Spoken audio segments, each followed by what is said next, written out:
Hi, all. This is Dino, the Ops Guy, and we are back for episode 11. This is my production management and practice course. Basically, it's a university level production management course, but instead of just being the dry as toast type thing with, me talking all the time and slides and that sort of thing, you have to read in the textbook, that sort of, no. To make it more interesting, we're going to use examples from factories, and in this case, the safest factory can take you to really is Stardew Valley. Well, I mean, there's a lot of safe, equivalently safe, let's say.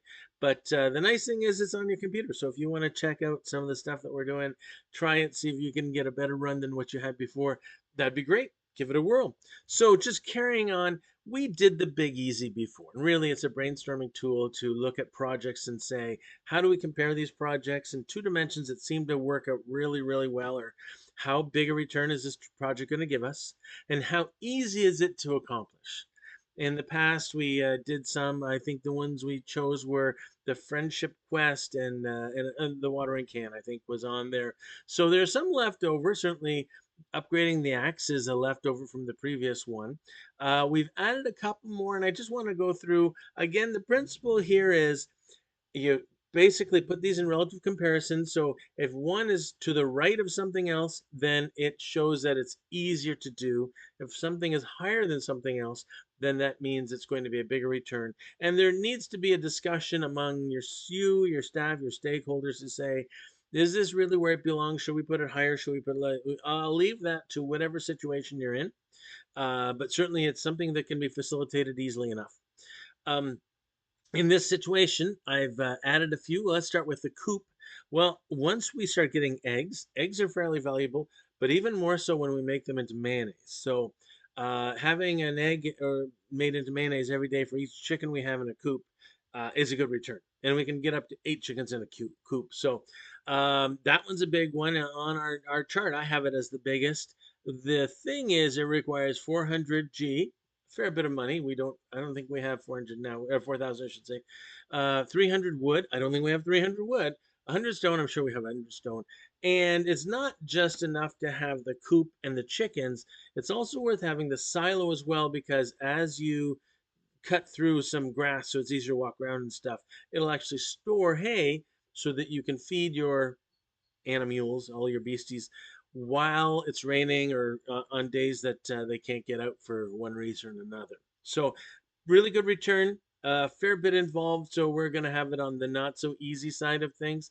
Bee houses, similar. It requires 40 wood, 8 coal, and that doesn't seem like a lot, but you probably want more than one, so it becomes 8, 16, etc. One iron bar and maple syrup, which we can only get by getting tappers. So I kind of threw tapper in there. Um, we don't have the ability to make a tapper yet. We don't have iron yet. So this is sort of coming, but out of range.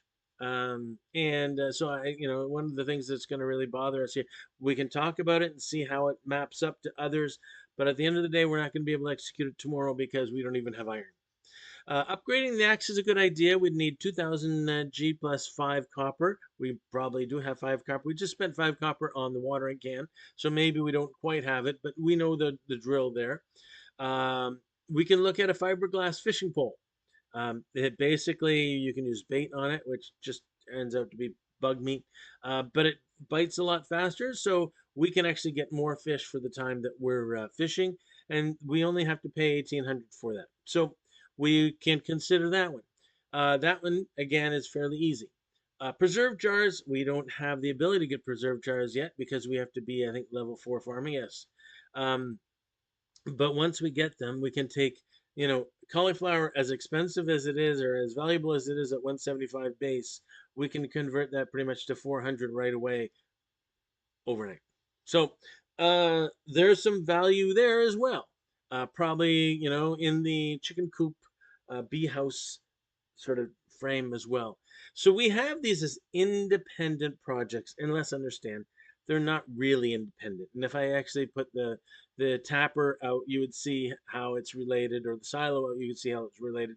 But in some cases, I've bundled them to make them easier to discuss on an independent level. But again, they're not truly independent because what we're going to find is all of them require a whole bunch of wood. I shouldn't say all of them, but certainly, the bigger ones require a whole bunch of wood. And if we upgrade our axe, we can get wood faster. So there's this connection that if we get a better axe, it gives us more wood, and that helps us with these others. We can now actually move these others to the right because it's now easier for them to be executed.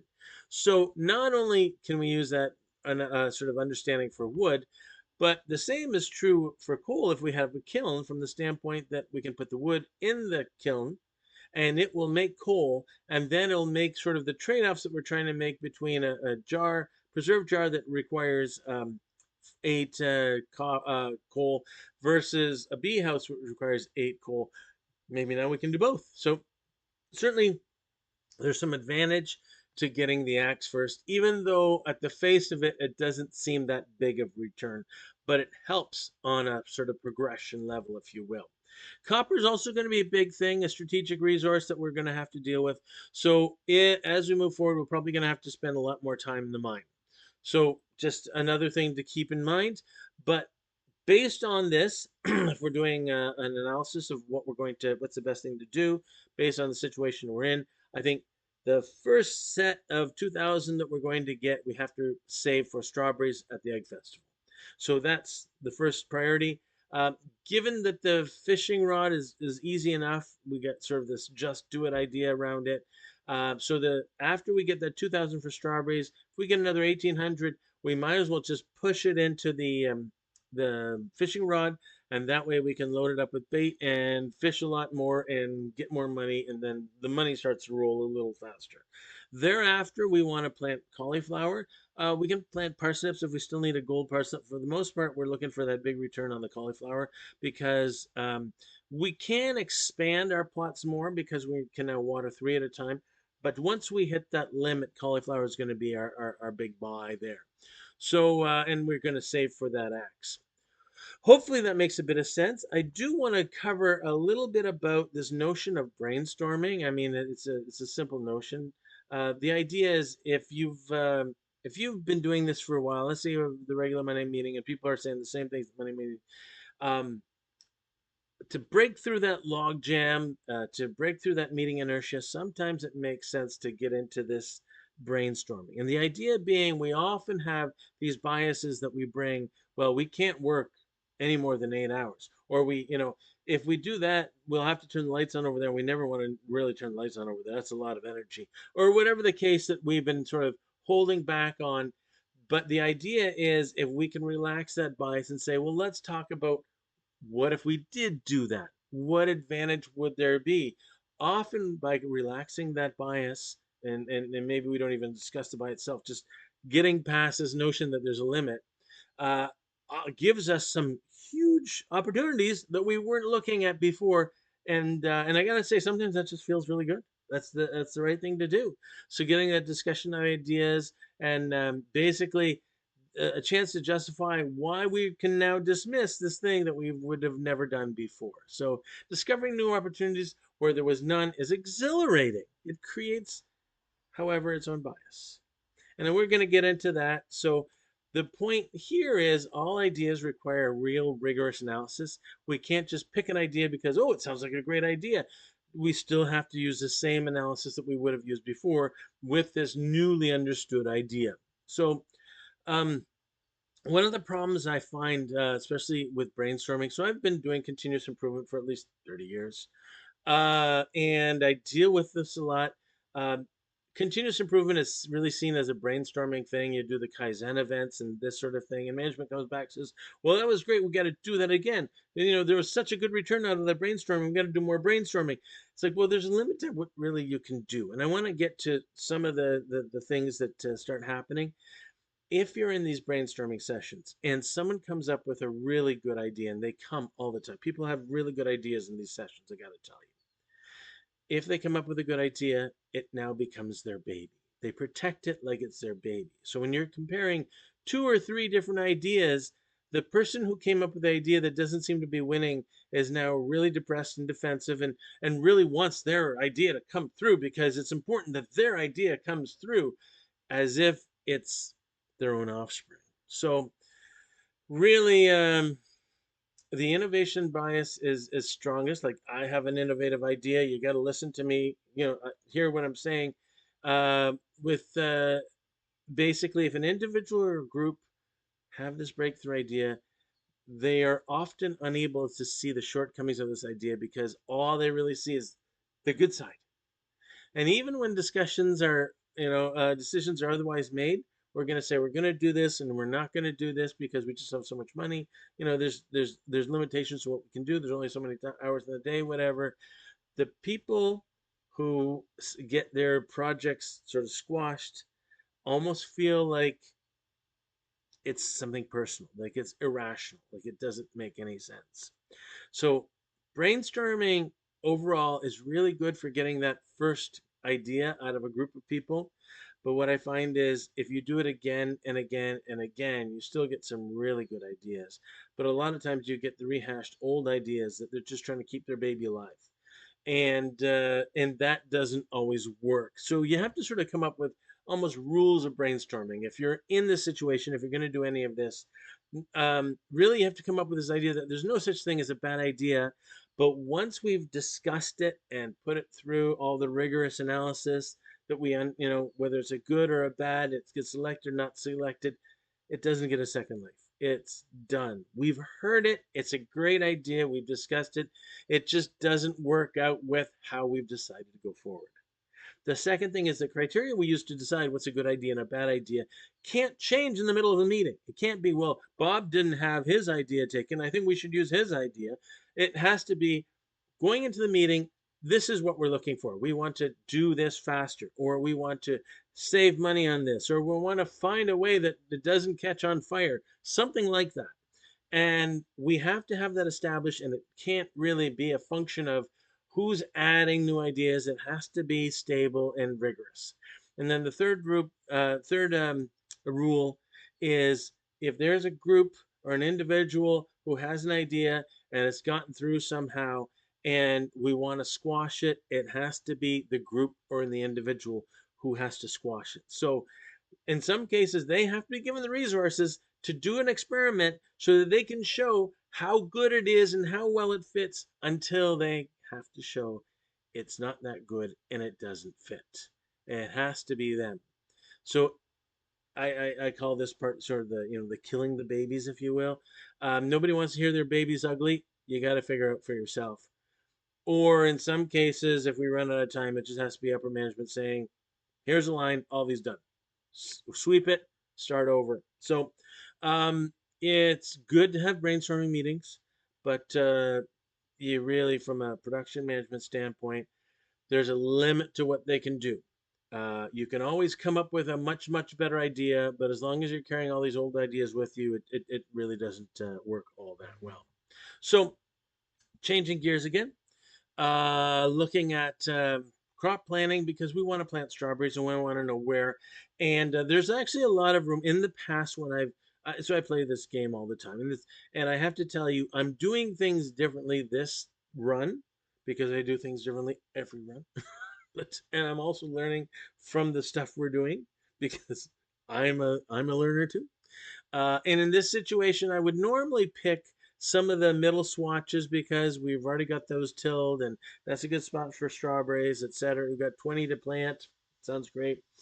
I think I'm going to change that. First off, we have the watering can, which I think makes a big difference. So we can actually affect more plants. So we can even fill all those other plants in and still have watering time left to do others. So putting strawberries not in those spots kind of makes sense as well. Once we get into summer, all of the plants we have in the spring will have withered away, and we will be looking to move our plants closer to the sidewalk anyway, or closer to the cobblestone path anyway. So starting plants there so that there's some plots we can reuse probably makes a bit of sense as well.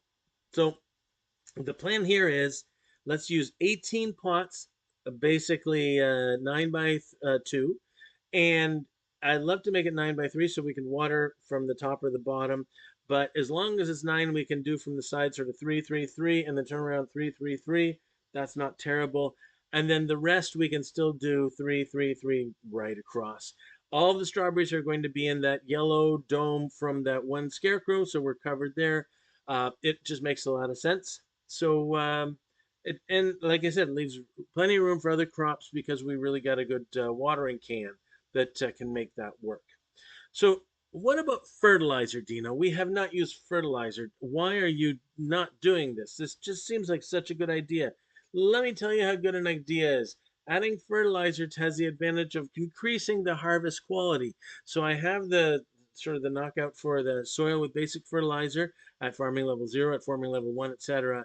How much regular quality, how much oh, it is silver. I keep saying it's either iron or something. Silver quality, gold quality, and then the average premium there, so it's level 0, we're getting 107% of what we would normally get without basic or without any increase at all kind of thing.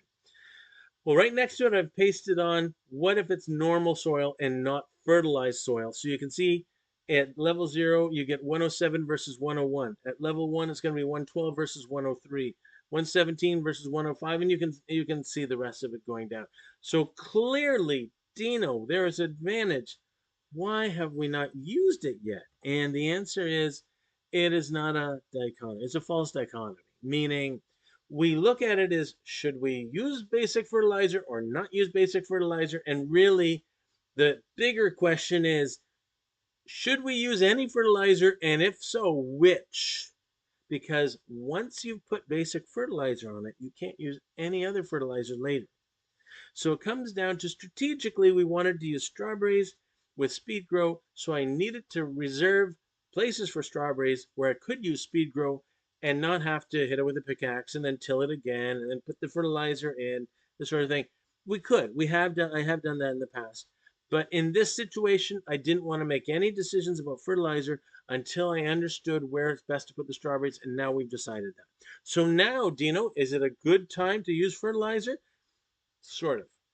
So the notion being, if I have parsnips, I'm going to take them out of the ground, take them to Pierre's, and sell them. Yes, it makes sense to have more gold parsnips than silver now, parsnips than regular parsnips. Same thing with potatoes. I'm not going to plant potatoes, but I probably will find some mixed seeds that I'm going to plant in the ground, which will be a potato. And at that point, fertilizing it makes sense. However, with cauliflower, the big value for cauliflower is converting them, and not cauliflower because they're most valuable, into pickled cauliflower in the jars, in the preserves. So in that case, whether you put a base level or whether you put a gold level, it doesn't make a difference.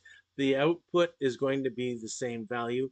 So there's no sense in increasing the cauliflower value. We might as well just leave it alone. It saves us time, it saves us complexity. We don't have to do any inventory on on this fertilizer, that sort of thing. Whatever. The only two exceptions that I do want to talk about is Jody's going to give us a quest where she wants cauliflower, and if it's a higher level cauliflower, we will get more friendship value from it. The second thing is at the luau, if you put in a gold cauliflower into the soup, it becomes the best soup ever. It's like a magic thing. I don't understand really. However, in this course, I don't care about the luau whether we get the best or not. That's not on my metrics at all. That's sort of a side thing. So that really doesn't matter. But even if it does, we are going to have typically at least 4, 5, or 6 golden cauliflower, even without trying. So that isn't even the problem. So yes, fertilizer if we have parsnips or potatoes, put those little saps together, make the fertilizer, put them on. And when it comes to cauliflower, just don't bother, leave it alone. We'll make that separately, just on its own. So, Av, I'm going to turn it over to you. What we need to do today: harvest the crops because and keep 2,000 aside for strawberry seeds because we do need strawberry seeds. Um, Bring Lewis a daffodil. That's the quest. You can bring a gold daffodil. That's nice because then we get more friendship value out of that. At least I believe. Maybe I got that all wrong as well. Plant cauliflower if we have available cash. Mine copper. And here, I mean, even we know it's not going to be a lucky day. so it may not get a lot of floors. It's still worth getting the cauliflower, even if we have to repeat some floors because we don't get the extra elevator movement kind of thing. If we have free time, foraging is always good. Grabbing wood, you saw how important wood is in our project plans. And then if we're near the mines anyway and we can do some fishing, great. So, Av, I am going to turn it over to your capable hands. Good luck, man. Okay, thanks, Dino. The watering can is ready. This is awesome. So we don't have the watering can yet. Oh yeah, so of course it's going to be spirits are very displeased today. We're gonna have to deal with that. And then about the crows, yeah, and the mouse now sells hats. And oh, Robin lost her favorite axe. We'll have to deal with that. So normally at this point we would be going out to water the plants and pick whatever we can, but we don't have the watering can. That's at Clint's, and Clint's doesn't open till 9. I think it's 9. So we're just gonna come through here, scare some birds. That worked, and see if we can get the. Oh, we got some spring onions. That's good. See if we can get any forage items. I don't see any. I do know that Robin's axe is near. I've done this before. There we go. So we will take Robin's axe back to Robin. As well, we will make our way towards the ocean. We don't necessarily need to do any fishing in the ocean unless we see some rings, but we will want to do some foraging. As well, on our back way through, we have the daffodil. We chose a gold level daffodil because that's going to help, as far as I understand, it helps with friendship. So when we give it to Lewis, maybe he'll be better friends with us because we gave him a gold level daffodil. That's kind of the plan. Yeah, you probably wonder why I do that little curl. It's just to see up in that up left corner to see what's there, if there is something for that we can use for foraging. So we'll go up and see Lewis. Hi, Lewis. He's so happy that he got the daffodil. He's giving us 90. And then we'll make our way over to Clint. We brought some geodes with us. First thing, he's going to give us the watering can. Yay! We are so happy with the watering can. And then we're going to process some geodes. Oh, first one is coal. We need coal. Second one is coal. We need coal.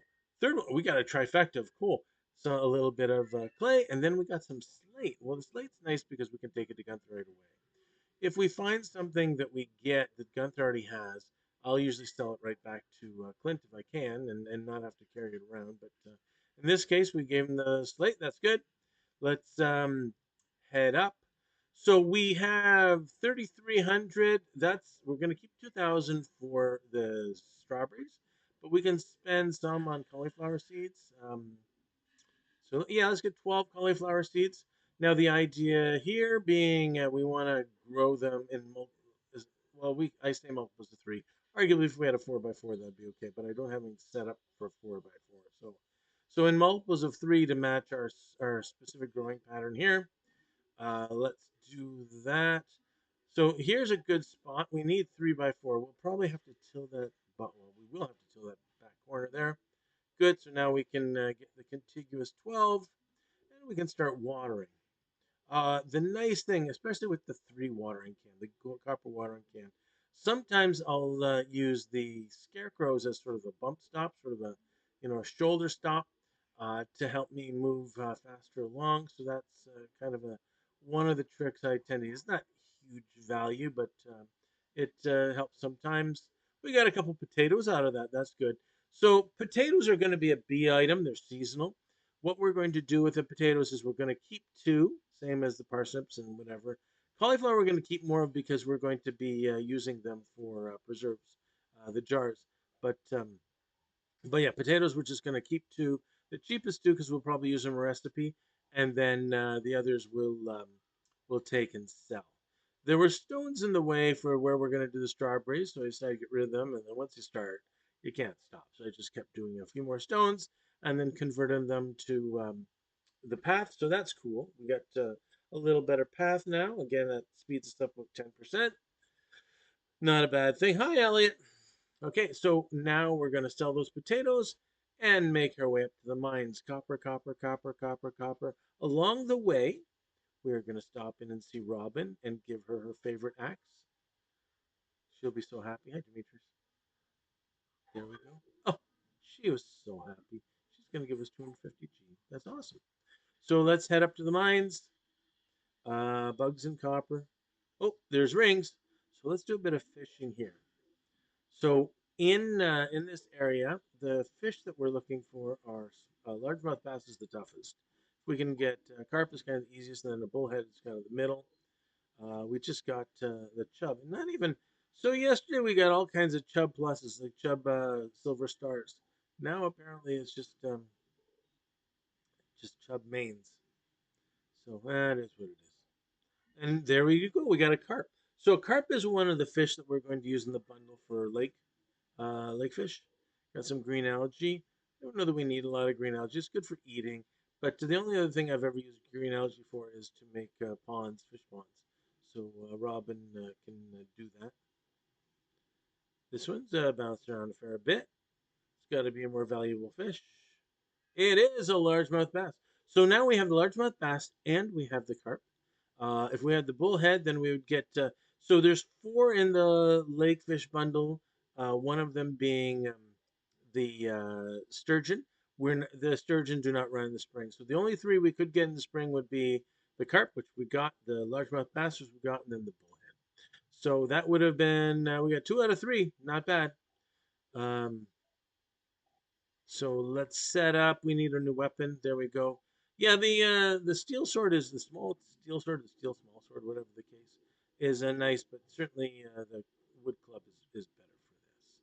So we got one of our slime doing well. We got let's get the digger. Oh, and now the flying bugs are coming. Now, if I did not have this club, I would. Oh, you'll notice when I swing at these guys, that that rock turns red. That's a crab. It makes that funny thuddy now noise, and it turns red. So I'm going to wake it up with a pickaxe, and I'm going to take. And we got a crab carcass. So that crab carcass also goes into a bundle. It's actually the crab pot bundle, and it's the last one we need. So we will get crab pots. I don't know if we have time tonight. Hopefully on the way back. If we mine too late, that won't work. But if we have time, it'd be nice to get the crab pots and set them up tonight. Oh, I don't want to stick around for that. We got some flying bugs. Again, the club makes that so much easier. I didn't even turn around for that guy. Let's get this flyer. Some copper. Always good to see copper, especially this early on. It's big fun. And we'll get that digger. Make our way. Buggy, buggy, buggy. So now let's take care of this guy. There's two areas, sort of the down left and the down right. We've gone the down left. The down right has some more treasure. It's worth going to. I kind of leaned this way just because I saw the copper, but eventually, yeah, we should eat. We were low a little bit on health, but I'm not too worried in the early levels for health because, I mean, if we were above 80, things can be nasty right away. But as long as I have a decent weapon like that stick, I don't have to worry about the flying bugs, and everything else kind of takes care of itself. So we made level 2. It just showed us, but it only shows up as level 1 on that display. So maybe that display gets updated overnight is the issue. I think I do get some of the level 2 benefits, like some of the buffs, but it doesn't show up there until level 1. We made it to 25, so that means we can use the elevator to get down to 25 next time. That's awesome. We will head back up. We did really well here. We got the crab. We got 2 of the 3 fish that we wanted from the lake. We got a whole bunch of chub. That's just cash right now. We'll have to save 1 chub because there is a bundle that's not open yet, the field research bundle that we do use chub on. But that's neither here nor there. But we did get rice shoot, so we can add another rice shoot, and we did get the mixed seed. Now the thing with the rice shoot, what we're finding, I don't really care where we plant it, even if it's not covered by a scarecrow, because we don't have to water it. I don't see it that big of an investment. There we go. We got the crab pot bundles. We have 3 crab pots. That's awesome. Oh, and I forgot about this part. Because we finish another bundle, we open up the next set, which is the furnace room, and that allows us to complete the mine carts. So the thing that's going to help us finish the mine carts is going to be the red quartz is usually the long tentpole item there. Gold bars also, but either way, we got to get to level 80 in the mine before we can get them. So I'd love to be able to see what was planted. I mean, there was a mixed seed, so I can't tell though if that mixed seed was a parsnip or if it was cauliflower or if it was potato. If I knew, that would be very, very helpful. I'm going to assume it's parsnip, the cheapest, but if it's not, we'll probably check tomorrow, see if we can figure out. That would be helpful to document that on our plot map. That's kind of important. Some of the things we go through. We'll need one of the bug meat just so that we can make bait. There we go. Because we're going to use that bait in the crab pots. So let's get rid of the fish. The dandelion is going to the other in the B class category chest. We're going to put those crab pots in and put some bait in them, and then we'll come back with something in the morning. That's good. Put the dandelion away, and I think we're ready for sleep. Level 2 combat, as agreed. The weather is going to tell us that it's a beautiful day, and tomorrow there is the egg festival. We'll have to work on that. And the fortune looks good. All right, back to you, Dino. Okay, thanks, Ab. You gotta be happy with runs like that. So let's get into what transpired. We did get our crops, and we do have 2,000 for strawberry seeds. That's good. We did give our daffodil to Mayor Lewis, and we actually did get um, Robin's Axe back tour. So there's some good quest stuff that we got done. We planted some cauliflower. We probably could have planted more, but that's okay. Mined a whole bunch of copper, and we actually got the 5 floors so that the elevator got down, and we still had time for dumping off the fish that we had and the crab. Those crab pots are going to be a good return. Certainly, this early on, that kind of cash is always helpful. So that's all we needed from episode 11. Once we get to episode 12, we're going to mash basically day 12 and day 13 being the Egg Festival, because they all kind of work together. And there's a bit of synchronization that has to be involved. So we're going to talk about the beginning of next episode. But until then, certainly let me know in the comments things that you like, things that you don't like, things we should do to make this more entertaining, more educational, whatever the case. So this is Dino the Ops Guy signing off.